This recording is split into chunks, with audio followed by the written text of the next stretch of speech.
Welcome to మన TV. ముందుగా headlines చూద్దాం.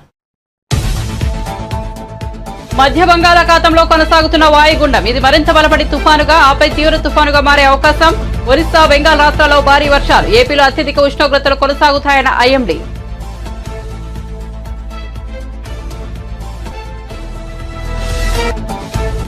శ్రీధర్ రెడ్డి హత్యను రాజకీయంగా వాడుకోవడానికే నాపై నిందలున్న మంత్రి జూపల్లి కృష్ణారావు. శ్రీధర్ రెడ్డి కుటుంబంలో భూ తగాదాలు ఉన్నాయి. సిబిఐ విచారణకు, జ్యుడిషియల్ విచారణకు సిద్ధమన్న మంత్రి.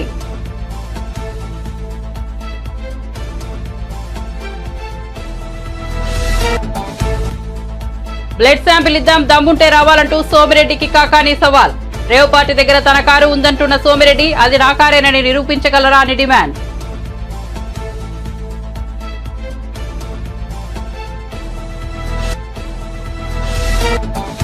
బీఆర్ఎస్ అభ్యర్థి గోల్డ్ మెడలిస్ట్, కాంగ్రెస్ అభ్యర్థి బ్లాక్ మెయిలర్. ఎవరిని ఎన్నుకుంటారో తేల్చుకోండన్న కేటీఆర్. మోసగాళ్ల మాటలను నమ్మి గోసపడవద్దని అసెంబ్లీ ఎన్నికల్లో కేసీఆర్ చెప్పారు. ఆయన కాంగ్రెస్ ను నమ్మి ఓటు వేశారని వెల్లడి.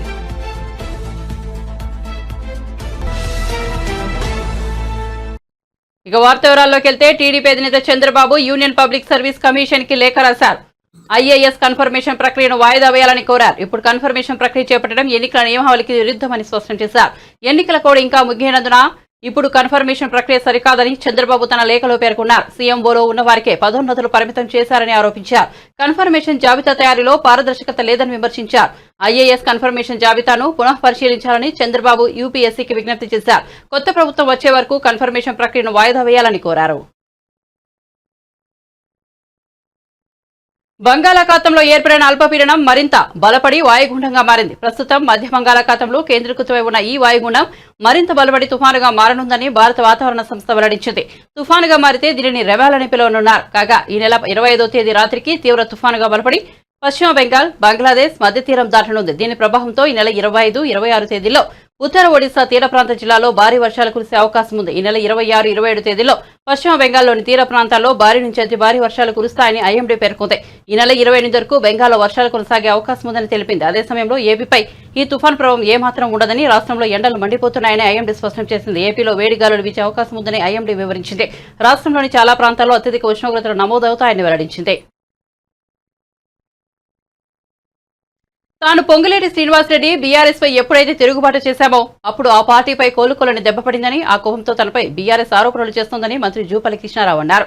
శ్రీధర్ రెడ్డి హత్యను రాజకీయంగా వాడుకోవడానికి తనపై అసత్య ప్రచారం చేస్తున్నారని మండిపడ్డారు. శుక్రవారం ఆయన మీడియాతో మాట్లాడుతూ మృతుడికి అనేక వివాదాల్లో ప్రమేయం ఉందన్నారు. ఈ హత్యపై పూర్తి వివరాలు తెలియకుండా తప్పుడు ఆరోపణలు సరికాదన్నారు. శ్రీధర్ రెడ్డి కుటుంబంలో భూ తగాదాలు ఉన్నాయని, ఆర్థిక లావాదేవీలు ఉన్నాయన్నారు. ఈ విషయం మండలంలో అందరికీ తెలుసునని చెప్పారు. కారణం ఏదైనా కావచ్చు, ఈ అంశంపై నిక్షిప్తపాతంగా విచారణ జరగాలని, దోషులకు శిక్ష పడాలన్నారు. ఎట్లయితే ఈ యొక్క గంట్రాపల్లి ఎట్లయితే ఆరోపణ చేసిన దానిపైన ఈ దేనిపల్లి ఇది ఇష్యూస్ బయటపడ్డాయి కదా, రేపు బయటపడుతుంది కదా, తెలుస్తుంది కదా, అప్పుడు మీ ముఖం ఎడబెట్టుకుంటారు. క్షమాపణ చెప్పాలంటున్నా.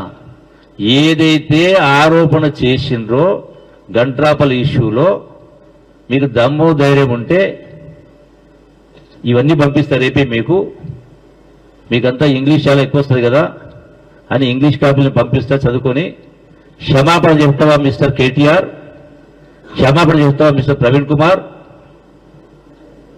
బుద్ధి జ్ఞానం ఉండాలో మాట్లాడితే.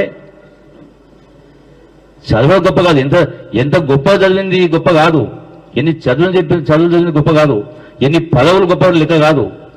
సంస్కారం ఉండాల, జ్ఞానం ఉండాల, నిజాయితీగా మాట్లాడు ధైర్యం కావాల. నేను స్పష్టంగా మీరు ఇటువంటి ఆరోపణలు చేస్తే మరి గతంలో నా చరిత్ర మొత్తం రాష్ట్ర మొత్తానికి తెలుసు, మా నియోజకవర్గాల ప్రజలు ఇంకా బాగా తెలుసు. ఇండిపెండెంట్గా గెలిచిన, ఆరోపణగా గెలిచిన. ఇటువంటి తప్పుడు పనులు చేస్తే ప్రజలు ఊరుకుంటారా? ఆ మాత్రం జ్ఞానం లేదా? నేను అందుకని మీరేమన్నారు, సిబిఐ కాకపోతే జ్యుడిషియల్ ఎంక్వైరీ చేసుకోండి. అంత దూరం ఎందుకు? మీరందరూ పోండి, గ్రామ ప్రజల ముంగట చెప్పండి. ఎక్కడేదో గ్రామ ప్రజల ముంగట ఇదే గంటాపురం పోండి. నేను సవాల్ విసురుతా ఉన్నా. ఇదే కేటీఆర్ను, ఇదే ఆయనతో పాటు పోయినటువంటి వాళ్ళందరినీ కూడా ప్రవీణ్ కుమార్ ఇంకోరైనా ఇదే గండ్రాపన ఆమె ఆరోపణ చేసింది కదా, నిన్న ఎటువంటి ఆరోపణ చేసిండో ఇదే ఆరోపణ గండ్రాపన చేసింది కదా. మీకు ధైర్యము దమ్ము ఉంటే డైరెక్ట్గా గ్రామాలకు వెళ్ళి చౌరస్తా నిలబడండి మీరు ప్రజల సమక్షంలో, దమ్ము ధైర్యం ఉంటే. రేపు 20 లక్షల్లో ఏం జరుగుతుందో మనం వెయిట్ ఫర్ ద ఎంక్వైరీ.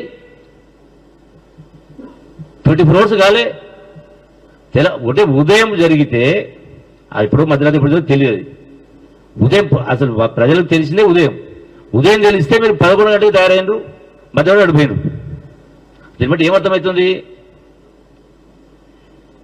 కనీసం నీవే మాట్లాడినావు పూర్వాపరాలు తెలుసుకుందామని, మరి పూర్వాపరాలు తెలియకుండా ఎట్లా ఆరోపణలు చేసినావు? అదే దుగ్ధ కాదా ఇది? మా మీద కోపం కాదా? మీకు ఏం దొరకలేదు కాబట్టి ఇటువంటి చేస్తారా? నేను క్షమాపణ డిమాండ్ చేస్తా ఉన్నా. ఇంకొకసారి ఇటువంటి తప్పుడు ఆరోపణలు చేస్తే ఇప్పుడు నిజంగా నేను ప్రశ్న మాట్లాడుతా ఉన్నా. రా చౌరస్తాకు రా, నీవు ప్రవీణ్ గారు రా, 7 గంటలకు వస్తా నేను. ఆ బాధ కుటుంబాలు వెళ్ళిపోయండి. బేకు నాయలు బేకు మాట మాట్లాడుకుంటూ మీ బేకు మాట కూడా ఇంత అంటే పబ్లిక్ అంతా చూతే చేస్తారా? మీ బాగా ఉంది పత్రిక మీడియా అడ్డం ఉందని. You are unfit to be politicians. ఈ రోజు దగ్గర తప్పుడు ఆరోపణలు చేసినా ఎవరిపైన ఎన్నో జరిగినాయి. మీకు ఇంకో చెప్తా ఉన్నా, నేను రాజకీయం రాకముందుకు నాకంటే ముందున్నటువంటి సందర్భంలో చాలా గ్రామాల్లో 107 కేసులు ఉన్నాయి. పార్టీలో టీడీపీ నేత మాజీ మంత్రి సోమిరెడ్డి చంద్రమోహన్ రెడ్డికి వైసీపీ ఎంపీ కాకాని గోవర్ధన్ రెడ్డి సవాల్ విసిరారు.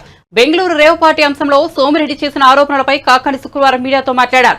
నీ బ్లడ్ శాంపిల్ నా బ్లడ్ శాంపిల్ ఇద్దాంరా అన్నారు. ఎవరు తాగుతారు, డ్రగ్స్ తీసుకుంటారో తేలిపోతుందన్నారు. తన పాస్పోర్ట్ కార్డులో లభ్యమైందని చెప్పారని, ఇదిగో నా పాస్పోర్ట్ చూడనంటూ చూపించారు. అక్కడ ఉన్నది తన కారే అని నిరూపిస్తావా అంటూ కాకానికి సవాల్ విసిరారు. తన పాస్పోర్ట్ రేవ్ పార్టీ వద్ద ఉన్న కారులో దొరికింది అంటే రుజువులు చూపించాలని డిమాండ్ చేశారు. కారు విజయవాడకు చెందిన తుమ్మల వెంకటేశ్వరరావుది అన్నారు. ఫామ్ హౌస్ యజమాని గోపాల్ రెడ్డి ఎవరో తనకు తెలియదన్నారు.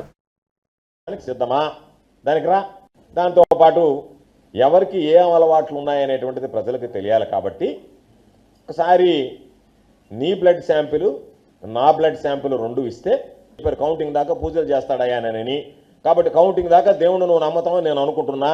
ఎక్కడన్నా దేవుడి దగ్గరికి వచ్చి అయ్యా నేను ప్యాక్ ఆడను, నాకు ప్యాక్ ఆట అలవాటు లేదు, కాబట్టి నేను క్లబ్బులకు బాను, నేను మందు కొట్టను, కాబట్టి నేను ఏమీ అలవాటు లేనటువంటి వాడిని నువ్వు ప్రమాణం చేయడానికి సిద్ధమా? దానికి ముందుకు రా. ఈరోజు నువ్వు మాట్లాడడం ఏదో నేను మాట్లాడేసానులే పెద్దగా ఎర్రగా తీశానని చెప్పి వెళ్ళిపోవడం కాదు. సిగ్గు, శరము, రోషము, పౌరుషము, నీతి, జాతి ఇవన్నీ ఉన్నాయని నేను అనడంలా. ఉంటే ఒకవేళ ఏదన్నా నీలో 1% నేను చెప్పినటువంటి విధంగా నా మీద చెప్పినటువంటి ఆధారాలకు రుజువు చేయి. లేదు నేను చెప్పేటువంటి ఆధారాలు నీ కాదు అని చెప్పి రుజువు చేసుకో. దాన్ని నేను సిద్ధంగా ఉన్నా. నేను కూడా వస్తాను నీతో పాటు. మరి ఇద్దాం. పబ్లిక్ రిప్రజెంటేటివ్గా ప్రజా జీవితంలో ఉన్నప్పుడు మన జీవితాలు తెరిచిన పుస్తకంలాగా ఉండాలి. నువ్వు రాజకీయంగా నా మీద పోరాడు, రాజకీయంగా నా మీద విమర్శలు చేయి. ఎన్ని రకాలైనటువంటి విమర్శలు చేశావు నువ్వు, అనేక రకాలైనటువంటి కంప్లైంట్ చేశావు నా మీద ఎన్నికల కమిషన్కి. అవి చెయ్యి, ఎందుకంటే రాజకీయాల భాగం. నువ్వు వ్యక్తిగత జీవితంలో ఒక వ్యక్తిగతంగా నా మీద మరకదల్లాలనో లేకపోతే నా మీద బురద చల్లాలనో నువ్వు చేసినటువంటి ప్రయోజనం, నువ్వు చేసినటువంటి ప్రయత్నం ఈరోజు తిప్పి ఆకాశం మీద ఉమ్మేస్తే నీ ముఖాన పడ్డట్టుగానే నిన్నే జనాలు చీకొట్టేటువంటి పరిస్థితి వచ్చిందా లేదా ఒక్కసారి జనంలోకి వెళ్ళి కనుక్కో.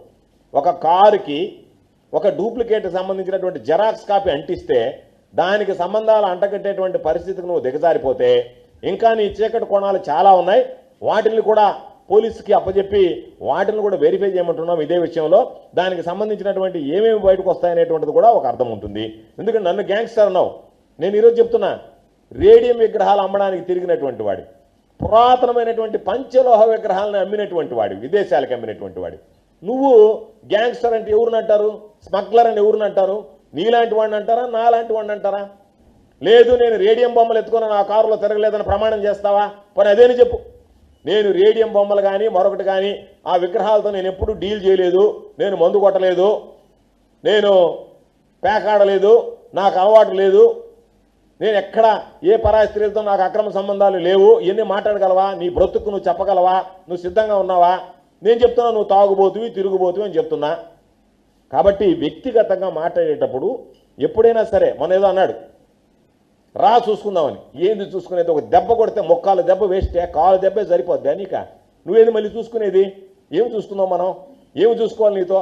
రా, ఎప్పుడో చెప్పు, ఎక్కడో చెప్పు. అదేమంటే రా చూసుకుంది. ఏం చూసుకునేది నువ్వు? దెబ్బ గట్టిగా కొడితే మొక్కాలు దెబ్బ వేస్ట్ అయిపోయినాయి, వాడు అనవసరంగా కొట్టినట్టు అయిపోయినాయి, కాలు దెబ్బకే అతలా కొతలం అయిపోతావా? నువ్వేదేమంటే నేనేదో రా చూసుకుందాం అంటే ఏం చూసుకునేది? ఏం చూసుకుందాం? కాబట్టి నువ్వు దగ్గర ఏదన్నా ఉంటే ఊరికే అది ఇది మాట్లాడడం కాదు. నేను చెప్పా కొన్ని నీ మీద వాస్తవం, నేను చెప్పేది ఏది అబద్ధం కాదు. మీరు రాజకీయంగా మాట్లాడాలంటే రాజకీయంగా మాట్లాడుతున్నావు, వ్యక్తిగతంగా మాట్లాడావు కాబట్టి నీ రోజులాంటి లాడ్జీ బాగోతని చెప్పా. ఇవన్నీ పొంకాలు చెప్పుకుంటూ పోతే నీ చీకటి కొనాల గురించి సిమ్లాలో నువ్వు పావు ప్లేట్ బిర్యానీ తిని బిల్లు కట్టకుండా పోతే నేను సిమ్లా వాళ్ళు చుట్టుపట్టుకున్న నాయకు కొట్టిన దగ్గర నుంచి సిమ్లా హోటల్లో నీ చరిత్ర అంతా చెప్తా నేను. నీ చరిత్ర అంతా నెల్లూరు జిల్లాలో ఉండేటువంటి వాళ్ళందరికీ తెలుసు. ఎందుకంటే తమరితో ఉండేటువంటి వాళ్ళే, తమరితో గడిపినటువంటి వాళ్ళే తమరితో విభేదించి అయ్యా ఇదిగో ఈ బ్రతికిట్లాంటిదని చెప్పి పొంకాలుగా బయట చెప్పేటువంటి పరిస్థితి ఉంది. కాబట్టి నువ్వు ఏదైనా రాజకీయంగా ఎదుర్కొనేటువంటి దమ్ము, ధైర్యం, శక్తి ఉంటే రాజకీయంగా రాజకీయంగా ఎదుర్కొన్నావు. ఎందుకంటే దౌర్భాగ్యం ఈ రాజ్యాంగం కల్పించినటువంటి ప్రజాస్వామ్య వ్యవస్థలో ఎటువంటి వేదం మీదైనా పోటీ చేయాలా. రేవంత్ రెడ్డి ప్రభుత్వానికి 5 ఏళ్లు డోకాలేదని, ఎన్ని కుట్రలు చేసినా ముఖ్యమంత్రిని ఏమీ చేయలేరని టీపీసీసీ వర్కింగ్ ప్రెసిడెంట్ జగ్గారెడ్డి అన్నారు. శుక్రవారం ఆయన మీడియాతో మాట్లాడుతూ బీజేపీ నేతలు ప్రభుత్వాలను పడగొట్టడంలో ప్రొఫెసర్లోనే ఎద్దేవా చేశారు. 25 మంది బీఆర్ఎస్ ఎమ్మెల్యేలు కాంగ్రెస్ పార్టీలో చేరుతారని కేంద్ర మంత్రి కిషన్ రెడ్డి చేసిన వ్యాఖ్యలను తాను స్వాగతిస్తున్నానన్నారు. అందుకే బీజేపీ నుంచి కూడా 5 ఎమ్మెల్యేలు తమ పార్టీలో వస్తున్నారని వ్యాఖ్యానించారు. మాజీ మంత్రులు కేటీఆర్, హరీష్ రావులు ముఖ్యమంత్రిపై బురద జల్లుతున్నారని విమర్శించారు. కాంగ్రెస్ పార్టీకి రాజకీయంగా బీజేపీ, బీఆర్ఎస్ శత్రువులే అన్నారు. కాంగ్రెస్ అధికారంలోకి వచ్చాక ప్రతీకార రాజకీయాలకు పాల్పడుతోందన్న బీఆర్ఎస్ నేతల ఆరోపణలపై కూడా జగ్గారెడ్డి స్పందించారు. కాంగ్రెస్ ఏనాడు హత్య రాజకీయాలను ప్రోత్సహించలేదన్నారు. తెలంగాణలో ఎప్పుడూ హత్య రాజకీయాలు జరగలేదన్నారు. అంటే కిషన్ రెడ్డి గారు మాటల్లో ఏం కనబడ్డదంటే మాకు ఈ 25 మంది బీఆర్ఎస్ ఎమ్మెల్యేలు కాంగ్రెస్లో చేరుతారు అని చెప్పిండు అని అంటే దాని యొక్క ముఖ్య ఉద్దేశం ఏంటంటే ఈ 5 నెలల కాంగ్రెస్ గవర్నమెంట్ తెలంగాణలో మంచి పరిపాలన అందించింది కాబట్టి అందుకే 25 మంది ఎమ్మెల్యేలు కాంగ్రెస్లో జాయిన్ అవుతున్నారని చెప్పినట్టుగానే కాంగ్రెస్ పార్టీ భావిస్తున్నది.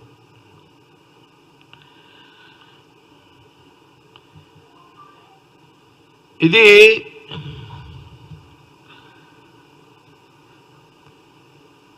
ఒక అందుకు చెప్పాలంటే కాంగ్రెస్ జాతీయ స్థాయిలో ఎక్కడైనా కానీ జాతీయ రాజకీయాల్లో కాంగ్రెస్కి బీజేపీకి ఎక్కడ కూడా పడదు. రాజకీయంగా మేము కాంగ్రెస్ బీజేపీ 2 శత్రువులే జాతీయ స్థాయిలో, పాలసీల పరంగా శత్రువులం. కానీ అలాంటి పార్టీ అధ్యక్షుడే ఈరోజు కాంగ్రెస్ స్టేట్లో మంచిగా పరిపాలిస్తుందనే నిర్ధారణలోనే 25 మంది బహుశా ఇక అని ఆ స్టేట్మెంట్ ఇచ్చినట్టుగానే కాంగ్రెస్ పార్టీ భావిస్తుంది. సరే వాళ్ళ పార్టీలో 5 మంది ఉన్నోళ్ళు 8 మంది ఉన్నారనుకుంటా, అందులో ఒక 5 మంది కూడా బయటికి పోవచ్చు అనే ఒక ప్రచారం కూడా జరుగుతున్నది. కాకపోతే డైరెక్ట్గా బీజేపీ ఎమ్మెల్యేలు పోతారు అని కిషన్ రెడ్డి గారు అనలేరు కదా. డైరెక్ట్గా బీఆర్ఎస్ గురించి చెప్పిండు, ఇండైరెక్ట్గా కొంత బీజేపీ కూడా బీజేపీ మీద ఇంటిచ్చినట్టుగా మాకు అట్లా కనిపిస్తుంది. ఆయన యొక్క ప్రెస్ మీట్ యొక్క స్టేట్మెంట్ చూస్తే మాకు అట్లా కనిపిస్తుంది. ఎందుకంటే ఈరోజు నిన్న ఆల్ ఛానల్స్, ఈరోజు ఆల్ ప్రింట్ మీడియాలో లీడ్ అంతా కిషన్ రెడ్డి గారిదే ఉంది. కాంగ్రెస్లోకి 25 మంది బీఆర్ఎస్ ఎమ్మెల్యేలు అనేది లీడ్ ఉంది ఈరోజు. కాబట్టి చాలా నాకు సంతోషం అనిపించింది. కాంగ్రెస్ పార్టీ మాకు చాలా సంతోషం అనిపించింది. మమ్మల్ని ఎట్లా దెబ్బ కొట్టాలి అని అన్న లక్ష్మణ్ గారు కూడా చాలాసార్లు ఇచ్చారు స్టేట్మెంట్. ఈయన కూడా ఆ మధ్యలో కిషన్ రెడ్డి గారు, మన లక్ష్మణ్ గారు ఎంపీ గారు కూడా ఇచ్చారు. ఖచ్చితంగా ఏదో చేస్తాం, అది చేస్తాం, నక్కుతాం, గిరుకుతాం కాంగ్రెస్ గవర్నమెంట్ అని అన్నారు. కానీ సడన్గా ఇది ఒక స్టేట్మెంట్ రావడంతో నేను తెలంగాణ ప్రజలు కూడా హర్షిస్తారు దీని మీద తప్పకుండా. కాబట్టి దీన్ని స్వాగతిస్తూ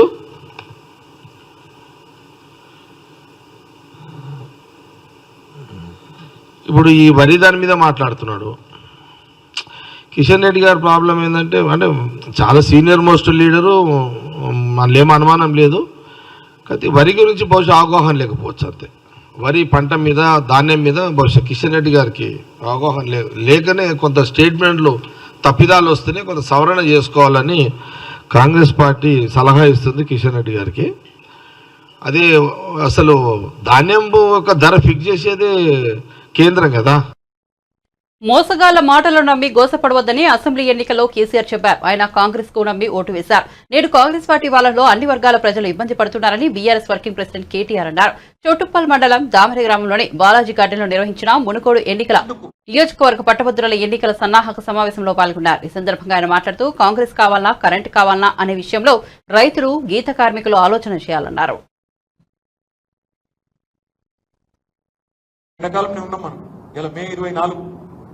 ఎప్పుడన్నా కేసీఆర్ ఉన్నప్పుడేమో నాట్లు అప్పుడు వేస్తుండే రైతు బంధు. నాటేసుకునేటప్పుడు కేసీఆర్ గారు రైతు బంధు చేసేది. రేవంత్ రెడ్డి కొత్త పాలసీ తీసుకున్నాడు.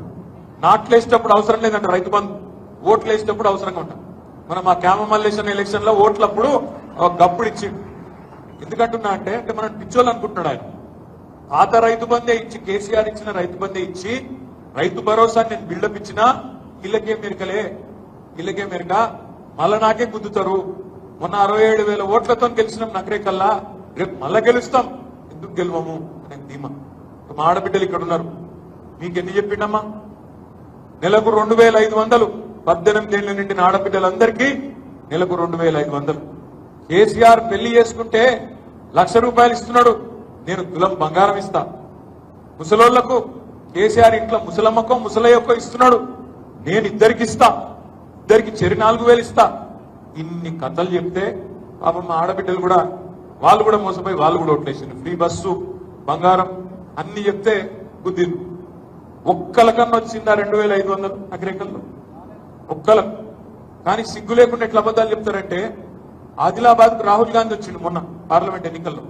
ఆయన చెప్తున్నాడు అక్కడ ఓపెన్ గా మా బహిరంగ సభల, మేము నెలకు 2,500 పథకం స్టార్ట్ చేసినాం, పడుతూనే ఉన్నాయి అకౌంట్లల్లా, మొత్తం ఎక్కడికక్కడ పోతూనే ఉన్నాయని చెప్తున్నాడు.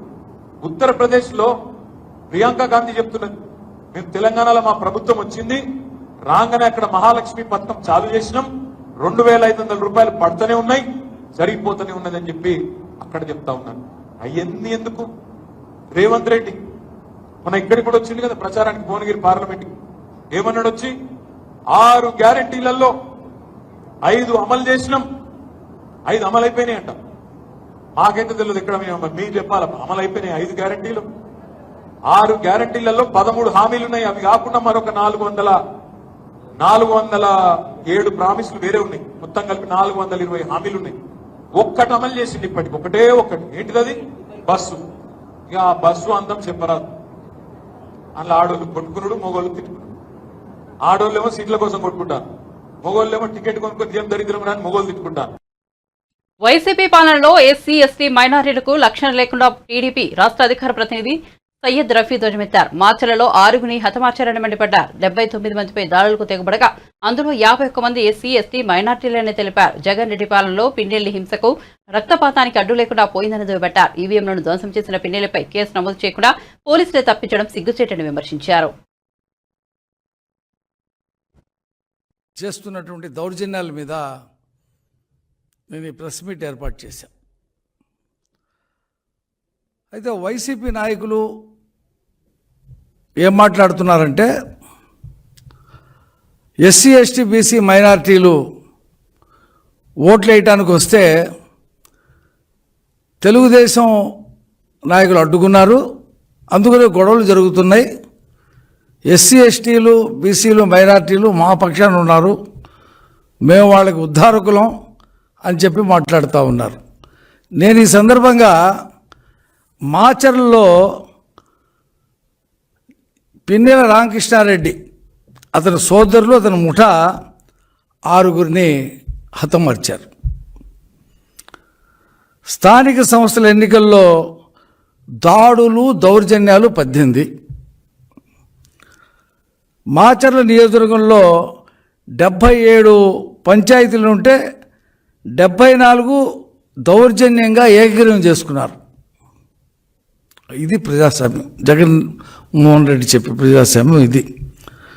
మాచర్ల మున్సిపల్ ఎన్నికల్లో ప్రతిపక్ష పార్టీలు ఒక్క నామినేషన్ కూడా వేయనీయకుండా హింసాత్మకంగా అడ్డుకున్నారు. ఎవ్వరు నామినేషన్ వేసే పరిస్థితులు. పోలీసులు, వైసీపీ గూండాలు అక్కడ యథేచ్ఛగా శైర వ్యవహారం చేశారు. దీని మీద నిజ నిర్ధారణ కమిటీ వేసి మా మాజీ MLA Bonda Umamaheswararao, MLC Buddha Venkanna, high court advocate Para కిషోర్లు అక్కడికి వెళ్తే వాళ్ళ కారు మీద తురుగా కిషోర్ అనేటువంటి ఒక గూండా వాళ్ళని చంపటానికి ఇంత పెద్ద దుంగ తీసుకొని ఆ అద్దాలు పగలు కొట్టుకుంటూ చేసినటువంటి దౌర్జన్యం మొత్తం దేశం చూసింది. అయితే ఆ తురుగా కిషోర్కి ఏం చేశాడు జగన్మోహన్ రెడ్డి? మున్సిపల్ చైర్మన్ పదవి కట్టుబెట్టాడు. తాజాగా ఎన్నికల్లో పోలింగ్ బూత్ 202లో పిన్నెల రామకృష్ణారెడ్డి విచక్షణ కోల్పోయి తన సహజ నేర సంస్కృతిలో భాగంగా ఈవీఎంలు ధ్వంసం చేశాడు. దాని మీద పెద్ద ఎత్తున చర్చ జరుగుతూ ఉంది. అతను పారిపోయాడు. విదేశాలకు వెళ్ళాడో తెలియదు, ఇతర రాష్ట్రాల్లో తలదాల్చుకుంటున్నాడో తెలియదు, హైదరాబాద్లో ఉన్నాడో తెలియదు, ఆంధ్రప్రదేశ్లో ఉన్నాడో తెలియదు. పోలీసులు మాత్రం 8 బృందాలు వేసి ఎతుకుతున్నామని చెప్పి చెప్తా ఉన్నారు. నువ్వు ఒక ఎమ్మెల్యేవే కదా, నీకు బాధ్యత లేదా? నువ్వు పారిపోతావా?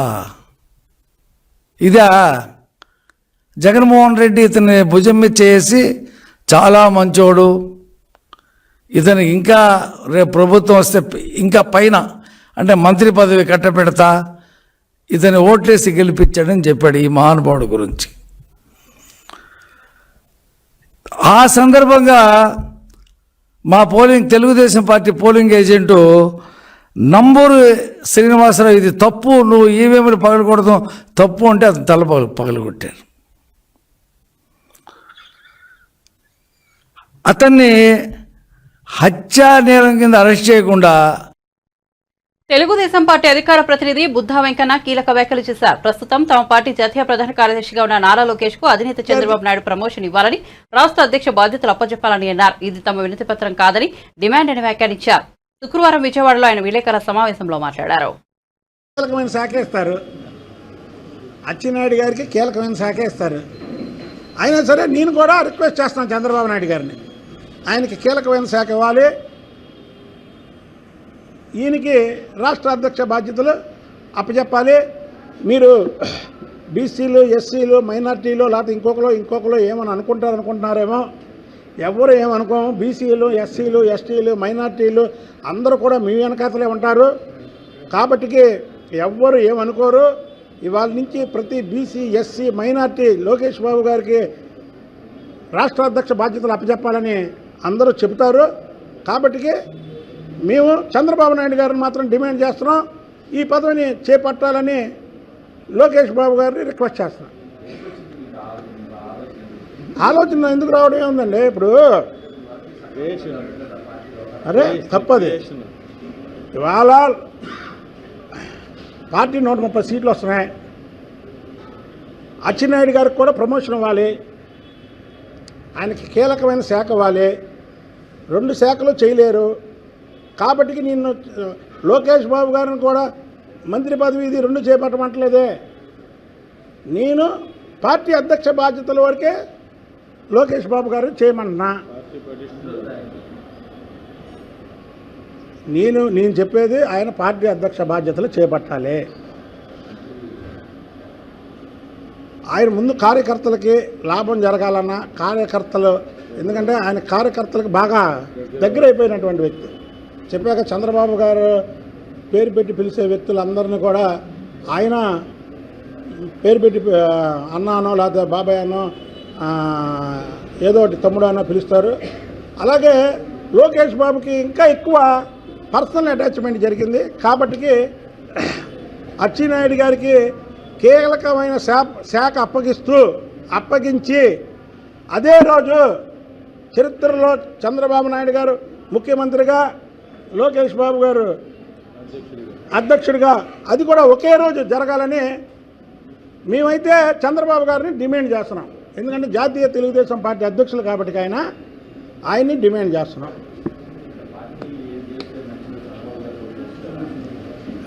ఇప్పుడు చంద్రబాబు గారికి తెలుసు, మేము సూచించి, నేను చంద్రబాబు నాయుడు, నేను పార్టీలో వన్ ఆఫ్ ది మెంబర్నే కదా. నేను రాష్ట్ర పార్టీ తెలుగుదేశం పార్టీ ప్రధాన కార్యదర్శిని. 5 ఏళ్ళు తెలుగుదేశం పార్టీ గురించి పోరాడానా లేదా చెప్పండి మీరు? పోరాటం చేయలేని వాళ్ళు టికెట్లు తెచ్చుకున్నారా? మాకు టికెట్లు ఇవ్వకపోయినా మేము పార్టీకి అంకిత భావంతో ఆ కుటుంబానికి లాయల్గా మేము ఉన్నాం కదా.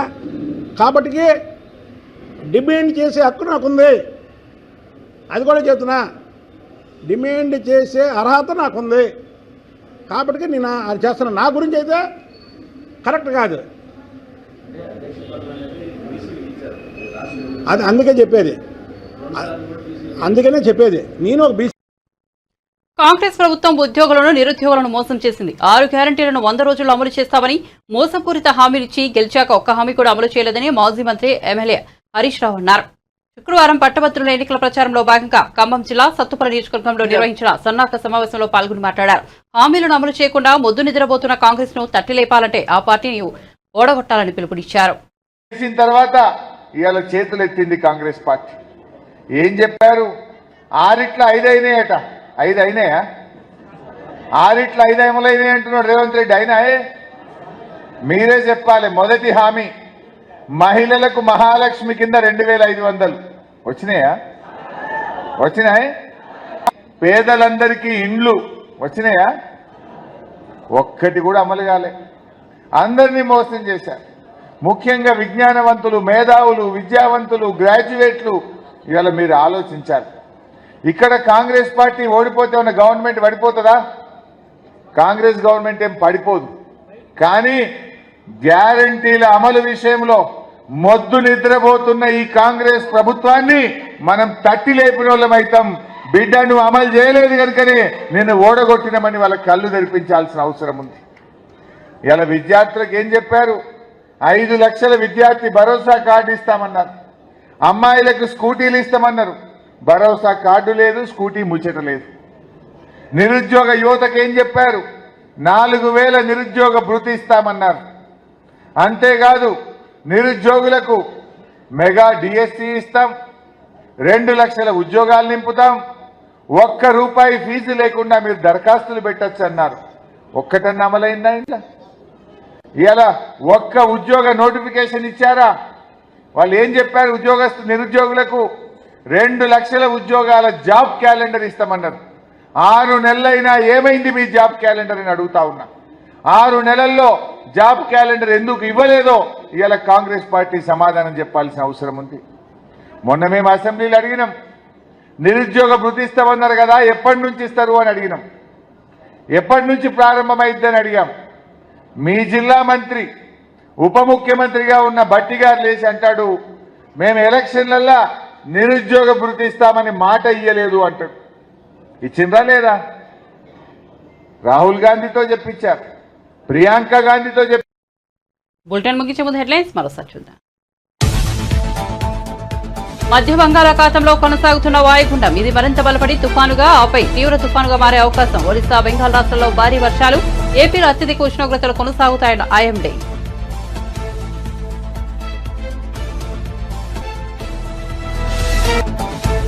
శ్రీధర్ రెడ్డి హత్యను రాజకీయంగా వాడుకోవడానికి నాపై నిందలున్న మంత్రి జూపల్లి కృష్ణారావు. శ్రీధర్ రెడ్డి కుటుంబంలో భూతగాదాలు ఉన్నాయి. సిబిఐ విచారణకు, జ్యుడిషియల్ విచారణకు సిద్ధమన్న మంత్రి.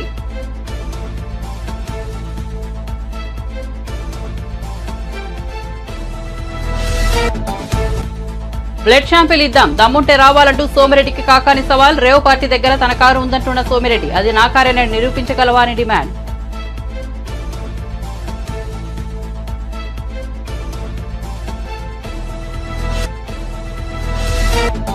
బీఆర్ఎస్ అభ్యర్థి గోల్డ్ మెడలిస్ట్, కాంగ్రెస్ అభ్యర్థి బ్లాక్ మెయిలర్ ఎవరిని ఎన్నుకుంటారో తేల్చుకున్న కేటీఆర్ మోసగాల మాటలు నమ్మి గోసపడవద్దని అసెంబ్లీ ఎన్నికల్లో కేసీఆర్ చెప్పారు. అయినా కాంగ్రెస్ ను నమ్మి ఓటు వేశారని వెల్లడి.